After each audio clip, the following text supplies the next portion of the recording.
4 times more thorough. That's where a lot of people go wrong, I reckon. Yeah, because you're having to push this colour in there. There's no peroxide that's doing it for you. You're doing it. You are the activator. Yeah, I think taking smaller sections would be loads better. I think it's the same amount of time however you do it. Whether you take smaller sections it takes you longer, or you take a wider section and you spend more time. Yeah, I feel like it's not as competitive. Is that the right word? Repetitive. Yeah. Do you know, if you, yeah. You find your own way. You find your own way once you do it. You know. Yeah. Everyone will find their own way once you go and do some models, and make sure when you do, tag me in your stuff so that I can share your work, because a lot of the time people will ask me, do you know anyone here or do you know anyone there? So it's good to, you know, just help spread the rainbows all around. It's time consuming. I only take one client at a time when I do stuff like this because it's so time consuming. Yeah, you can't really predict how long it's going to take. Yeah, you don't always know.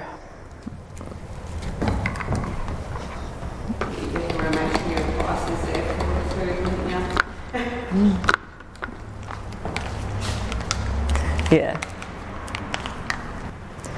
That is why, though, it costs extra. And, you know, sometimes I've had clients that'll be a bit funny with the price, and then I go there and I'm with them for 6 hours, and then they're like, oh. Like it's not a standard salon visit. It's not your normal 3-hour service. It is a 2-step process. Most of the time I'm lightening. So that's one colour service. Then I'm doing this, which is another entire colour service. It's not like blonding someone's hair and putting a toner on at the basin. It's not like that. It's 2 colours. So how much would you pay for 2 separate colours? Yeah. Yeah, I do a lot of black to blondes. Everyone loves there's a demand. Can you tell me, because I'll be like, oh, people that want black to silver. Yeah. Thanks for that help. It's so popular, but there's such a demand for black for rapid lightening services, and it's awkward because some hairdressers are so like, oh no, you can't do that, and there's so much contradiction. Like when I first started, I actually did 2 things. I did rainbow hair, and I did specialising in rapid transformations, and the amount of trolls that I got from other hairdressers. Because they're like, you can't do that. I copped some. Pardon? I think I may have taken it down. I don't know if it's still up there. It was a long time ago. That's a good photo. So this is the pinwheel. I'm sorry it took me so long. But you would ideally you would do a whole head like that. I would never go to this much. I wouldn't do this much. Just wanted to cut here for a minute and show you what a normal pinwheel would look like if we were to do a whole head. This is how it would look. And also I'll just show you a little bit of the finished results for this one. You can find more details on this on my Instagram page on Rainbow Hair Artist if you have a bit of a scroll down through my page. Might be easier for me to just drop you a link in the description actually.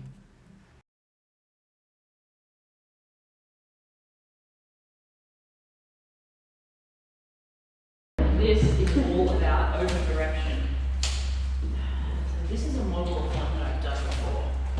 And you can see the placement, but it's like, I don't know the word, like, words. It's not like, you know, block. I want to say gradient. I don't know if that's a word. Yeah. So you can see the placement, but just it does have a nice blend. Yeah. And the reason is because it's all in the over direction. So I don't do any blending here. The way that I do this is I grab my top section, so like my halo. All of this hair comes forward. See that placement there? Wow. So that's how it's done. All there. It's so simple. Hey, I looked at this when I first learned for hours, trying to figure out how I did it. That's easy. Because it's over-directed, because the hair doesn't naturally sit over our face. So if we paint it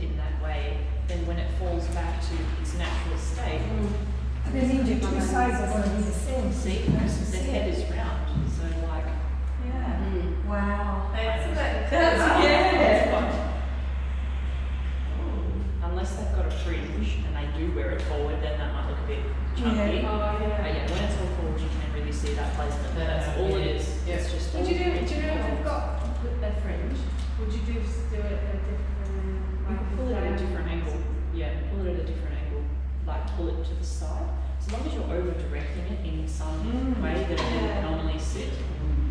And yeah, that's basically it. And this can be used and modified and changed and done into so many different ways. I've got some diagrams at the back of that book that show you.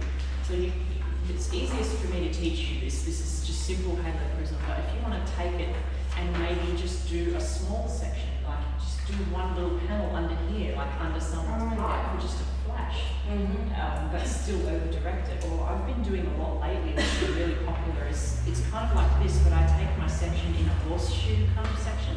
So I leave that top part out, leave that so that that falls, and that's just the normal colour that they have. And all the way around here, just a little thin section around the head, I do this.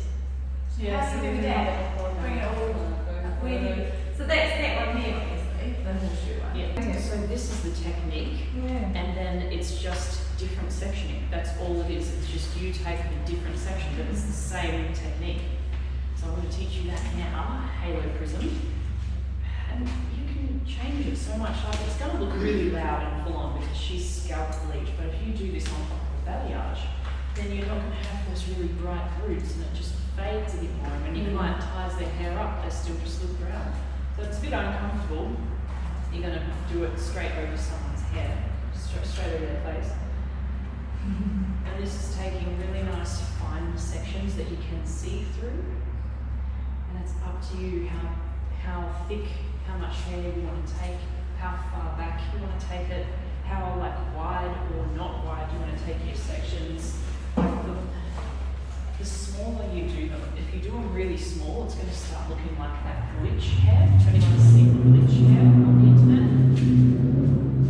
where it just looks really pixelated. Yeah, that's like this, but lots of very little I sections. can't decide if I like it or not.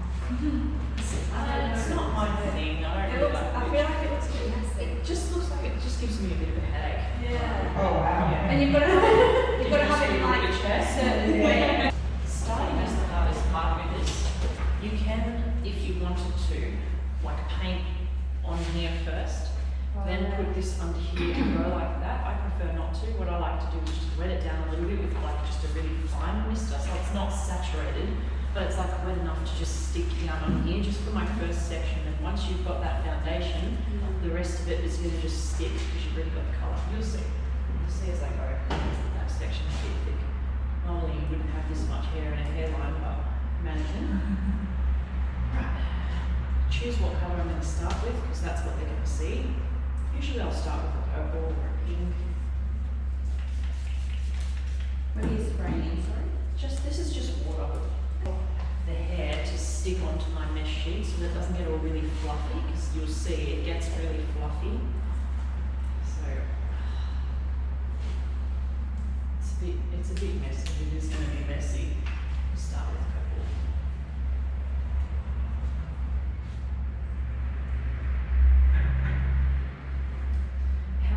How wide is just completely up to you. You don't even have to keep it the same. Like I might do smaller sections for yellow and wider sections for pink. Like it's just completely up to you how you want it to look.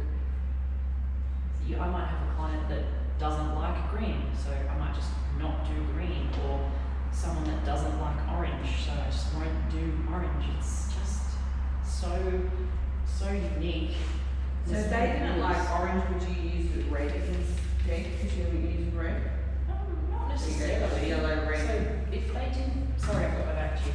If they didn't want orange, I'd usually just kind of put those next to each other, and you would get a very slight little bit of orange where those colours would meet, but only very, very slight. Sometimes I'll do it on purpose like that. Or if they don't want a green, they'll put these two colours next to each other, and they still flow, and you'll just get that tiny little bit of where they just touch, but you'll just get a tiny bit of green. Like, I've done a whole head before with only, I think, 3 or 4 colours, and just using the colours that where they meet as that transition colour. It's a bit tricky to explain. The first section's the hardest. Once I get a couple of sections in, I'll get you to have a go. The hardest part is just so fluffy, trying not to just get all the fluffs. If you do get a fluff, which like you will get a bit, it just goes down into the wrong. Just pick it up, just put it to the side, out of the way. Just leave it. The more you fuss with it, the more I press it, it's just going to spread. Just leave it. It's a bit hard to see what I mean yet, but you'll see as I go, there'll be more and more fluffs.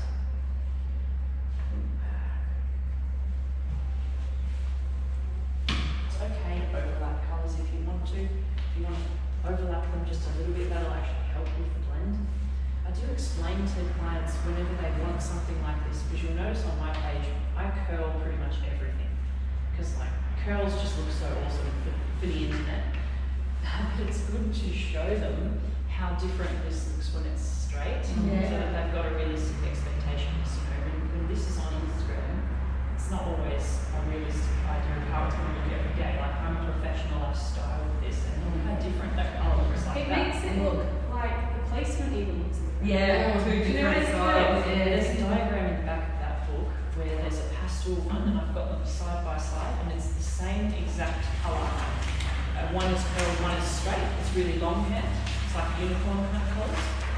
It looks like a different colour entirely. The light catches curls differently. More like light curls, it's like makes it kind of holographic-y.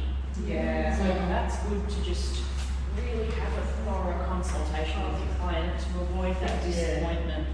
I do with anyone that wants anything like this, show them that, just so they're aware. And you can see the placement, but it's not like really, you know, it's not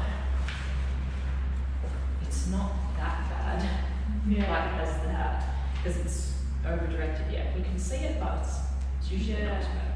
Just good to just make them aware.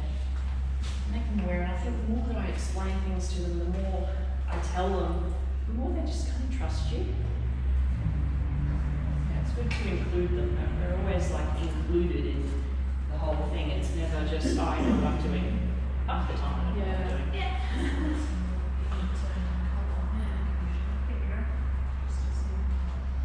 Long hair, so I'm going to just add another one in here.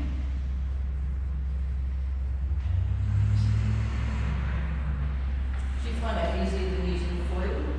Yeah, since I've swapped, I haven't gone back to foil. I guess foil would be quite heavy, isn't it? Yes, Put in heavy there. and crumply, crunchy, not very comfortable when you consider that it's already a not so comfortable like process. But once I get to here, I'll just use my finger. Maybe not always, I'm a bit more careful at the front because it's right at the front of the face, and I'm just, because I haven't rubbed this in, right, I've plonked this colour on, so if you have a look closely, you'll see there's no white like there was before. You know how I was rubbing it in and you can see the white? That is the full colour. I put that colour and it's still got the colour on it. Not like the white like before, because I haven't rubbed it in, I've just plonk, plonk, plonk. So I can rub these two together. Because remember how I was explaining about the blending? I forgot to show you the blending. Show you the blending on these, don't you? So yeah, here I'm going to just mix them a little bit.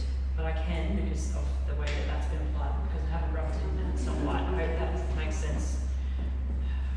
Yeah, using a different finger like every time and wiping. But yeah, that just helps. You have got the over direction, which is like definitely going to help. But this is just more insurance, just to like make sure. Yeah, because it's painted like that, and when it goes back, it's going to blend. I can see that I'm just a little bit lean there.